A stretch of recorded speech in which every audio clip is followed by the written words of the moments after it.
Kita punya 24 jam, betul ya? Dalam satu hari satu malam. Pastikan gunakan 3 sampai 5 jam untuk dirimu sendiri. Dengan meditasi, kita berkuasa mengontrol nafas, mentrain pikiran kita, mengontrol panca indera kita, mengontrol ego kita, nafsu kita, keinginan, semua itu kita kontrol. Bagi yang sudah punya anak, anak yang lahir adalah leluhur kita yang hadir untuk kita membayar karma kita.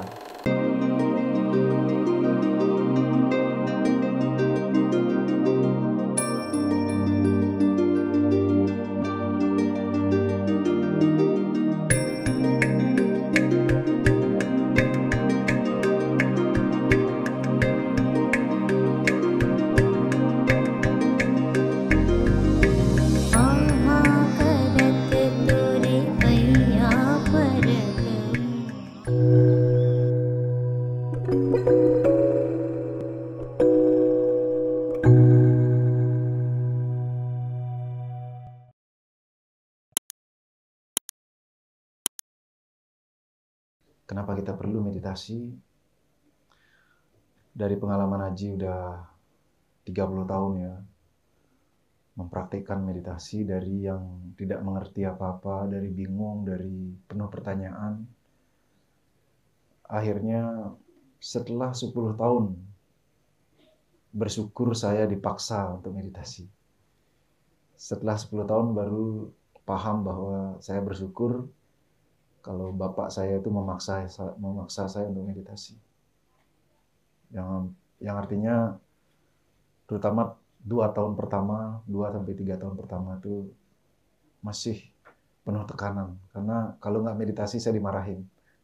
Gitu. Dipaksa dimarahin. Nah, kemudian setelah 5 tahun, Haji ke Bandung, bekerja di sana dan kemudian sekaligus melanjutkan studi. Nah, di sanalah pergaulan yang sebebas-bebasnya. Pergaulan yang bebas itu, karena tidak ada orang yang menuntun, jadi yang menuntun adalah sang diri sejati itu. Jadi di situ kita membangkitkan yang namanya wiweka. Kalau dalam ajaran yoga disebutnya wiweka. Wiweka itu artinya kecerdasan diskriminasi. Kecerdasan diskriminasi artinya kecerdasan membedakan mana yang benar, mana yang nggak benar, mana yang harus diputuskan. Sehingga ini yang akan kita bahas sebentar lagi. Siapa yang paling berwenang, bisa dan mampu membedakan apa yang kita lihat, rasa, tangkap secara panca indera. Itu. Nah, jadi meditasi ini sebetulnya akhirnya kesimpulannya dalam tahapan awal itu kita berusaha belajar pengendalian diri untuk diam, terutama pikiran. Karena pikiran diciptakan itu sibuk ya. Pikiran secara alaminya itu dia sibuk. Sibuk, liar, kacau, lompat sana, lompat sini. Tapi karena itulah fungsinya, ia diciptakan. Agar drama hidup ini terus berlanjut. Gitu. Agar drama hidup ini terus berlanjut. Kalau dalam perspektif yoga, kehidupan ini adalah dramanya. Drama dari Yang Maha Kuasa yang diciptakan dan sekaligus dharmanya. Dharma itu artinya hukum. Jadi hukum-hukum yang telah diciptakan dan kemudian kita jadi dramanya. Kenapa kita meditasi? Itu adalah ajaran dari generasi ke generasi, dari leluhur, bagi jiwa-jiwa sudah lelah dengan drama itu. Jadi kita diberikan yang namanya tools atau jalan. Kalau di dalam yoga sebutnya Raja Yoga, raja. Jadi yoga paling tinggi di situ. Tinggi dalam bentuk bukan geografis ataupun posisi ya. Karena tinggi artinya bisa dikatakan paling sulit sebetulnya. Jadi meditasi itu sangat sulit. Gitu. Ada yoga-yoga yang lain kok. Ada karma yoga berarti bekerja. Jalankan kerjamu karyamu, tugasmu, eksekusi dengan kesadaran. Yoga itu artinya kesadaran. Kalau meditasi, diam menyadari. Kenapa disebut raja? Kalau di Pasraman lebih banyak di jalan Raja Yoga. Sama jenana. Janana itu artinya belajar. Janana itu artinya belajar. Kadang disebut gyan.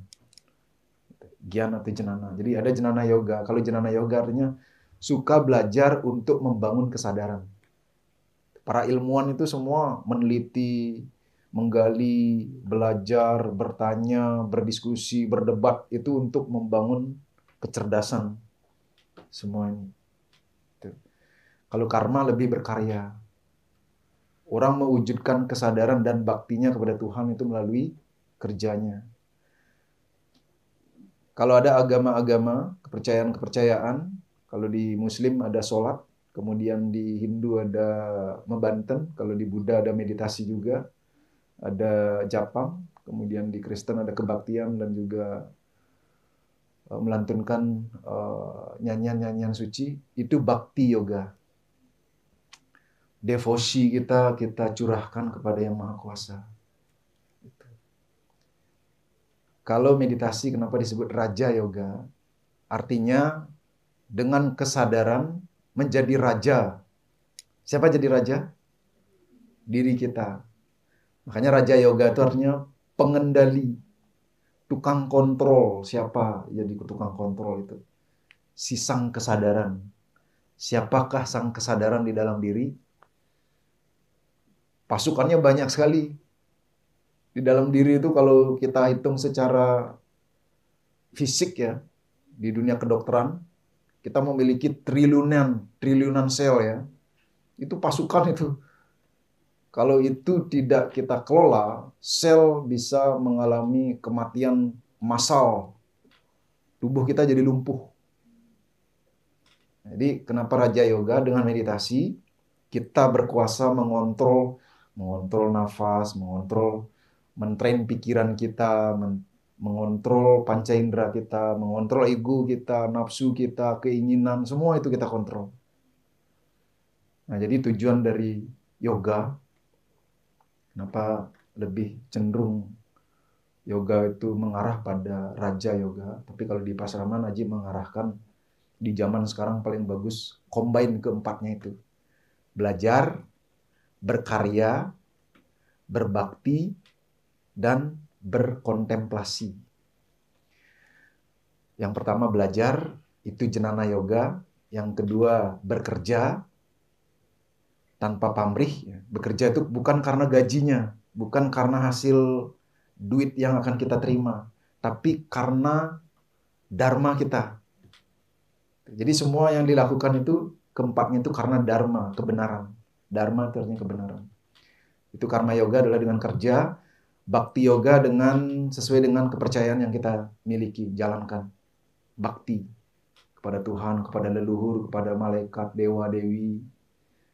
Bakti kepada orang tua kita, kepada pasangan, dan bakti kepada anak juga. Karena anak yang lahir, bagi yang sudah punya anak yang lahir adalah leluhur kita yang hadir untuk kita membayar karma kita.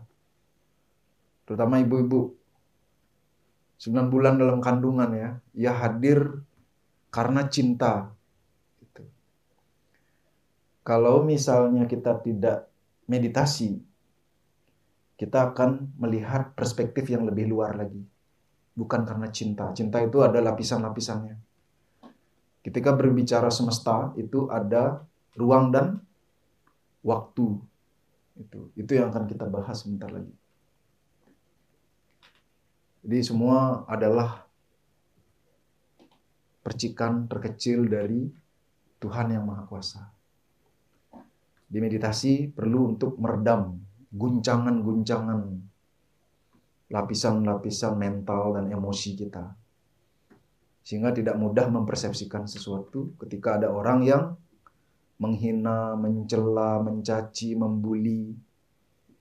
Sehingga kita mampu merasakan, oh, dia membuli pasti dia karena tidak nyaman dengan dirinya sendiri. Sehingga ia ingin melemparkan ke orang lain, bulian yang sebetulnya untuk dirinya sendiri. Kalau orang yang penuh cinta, dia nggak akan membuli. Gitu. Coba lihat orang-orang di jalanan di luar, kalau suka mengeluarkan energi negatif karena di dalamnya penuh energi negatif. Makanya guru Haji dari kecil dididik, dibimbing, terutama orang tua ya, Bapak. Catat ini ya. Kita punya 24 jam, betul ya? Dalam satu hari satu malam. Pastikan gunakan 3 sampai 5 jam untuk dirimu sendiri. Itu ajaran yang Haji pegang sampai sekarang.